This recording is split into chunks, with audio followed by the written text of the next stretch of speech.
Estás escuchando la homilía del día desde Magdala, Tierra Santa.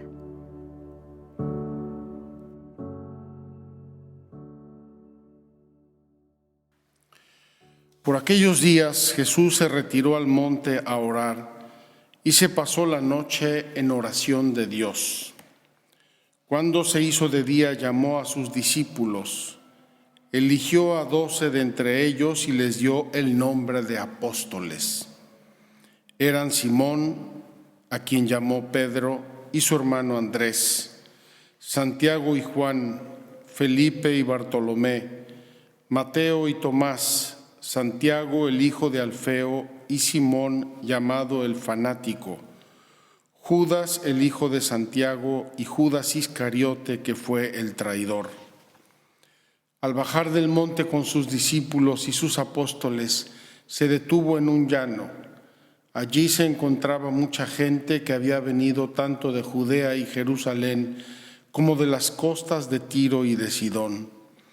Habían venido a oírlo y a que los curara de sus enfermedades, y los que eran atormentados por espíritus inmundos quedaban curados.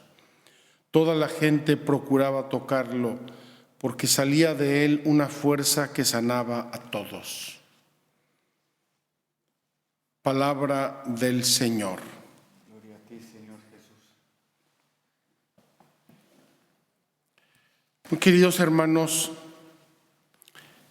nosotros proclamamos en el credo que creemos en una iglesia una, santa, católica y apostólica.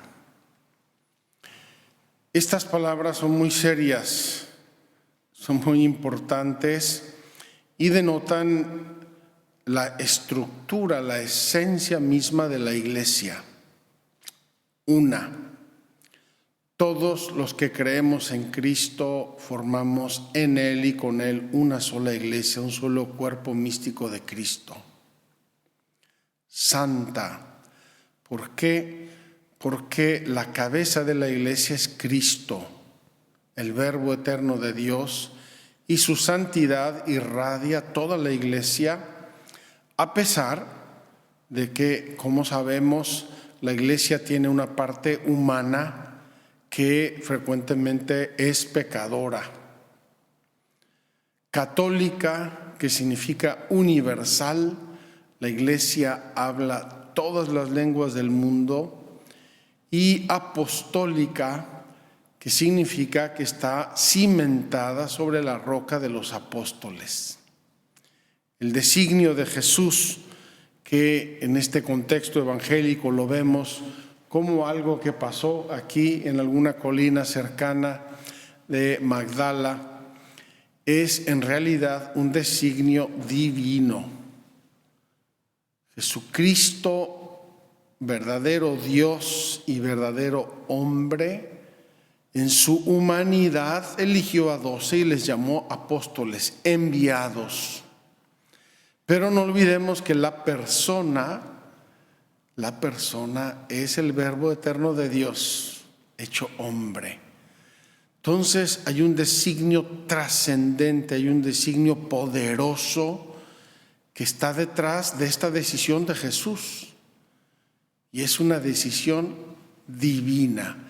Por voluntad de Dios, la iglesia está cimentada sobre los apóstoles, sobre su fe, sobre su predicación, sobre su ejemplo, sobre su martirio. Qué hermoso que el mismo Espíritu Santo, al inicio del cristianismo, incluso antes de Pentecostés, suscitó entre los apóstoles y sobre todo en Pedro el deseo, la inquietud, la necesidad de sustituir a Judas Iscariote, y lo sustituyeron, como sabemos, por Matías. Tenía que haber 12 apóstoles. La iglesia es apostólica y no podía estar sobre un cimiento medio cojo. Por eso escogieron con un criterio maravilloso. Entre aquellos que estuvieron con nosotros desde que Juan bautizaba hasta la venida del Espíritu Santo y que dé testimonio de la resurrección. Es decir, prácticamente entre aquellos que vivieron exactamente lo mismo que los apóstoles, pero la iglesia encabezada por Pedro se siente con el deber y con el poder de reemplazar a Judas, y lo reemplazan por uno más de los varios, no sabemos exactamente cuántos eran, que habían tenido exactamente la misma experiencia: vivir con Jesucristo desde que Juan bautizaba en el Jordán hasta la resurrección y Pentecostés. Qué hermoso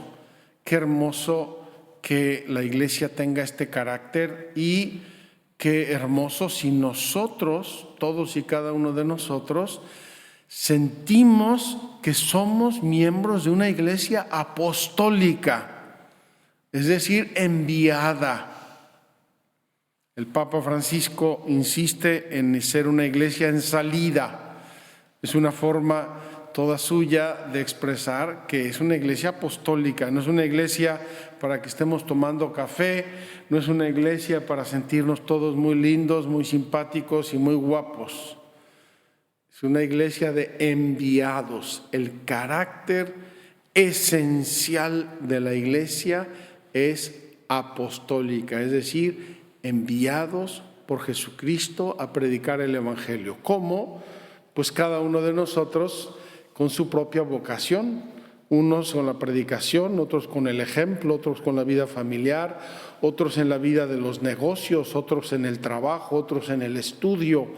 Cada uno de nosotros debe hacerse un pequeño examen de conciencia y decir: ¿cómo yo soy miembro de una iglesia apostólica? ¿Cómo yo soy miembro de una iglesia santa? ¿Cómo yo soy miembro de una iglesia una? Queridos hermanos, qué reto. San Pablo, en la lectura que escuchamos de la carta a los Efesios, pues no hace más que recordarnos la dignidad a la que hemos sido elevados. Y aquí San Pablo escribe a los Efesios, es decir, ya a un grupo de cristianos numeroso que no tenía que ver estrictamente con los 12 apóstoles. Y les dice: ya no son ustedes extranjeros ni advenedizos. No se sientan extranjeros en la iglesia, no se sientan recogidos en la iglesia.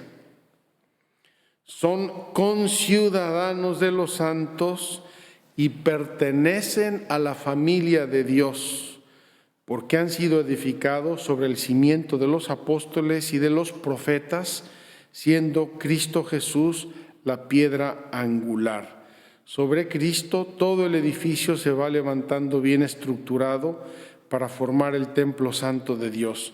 Ese templo santo de Dios es la iglesia, y nosotros somos piedras vivas de ese templo santo de Dios.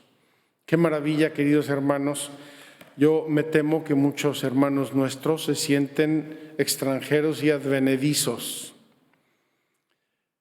Quizá nunca han tomado conciencia profunda de ser conciudadanos y miembros de la familia de Dios.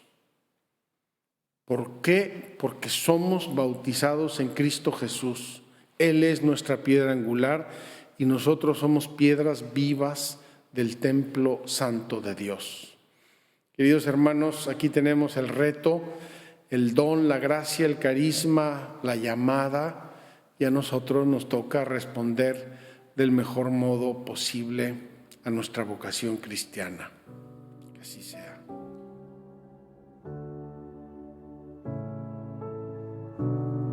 Muchas gracias por escucharnos. Si quieres conocer más acerca de Magdala, síguenos en YouTube y Facebook.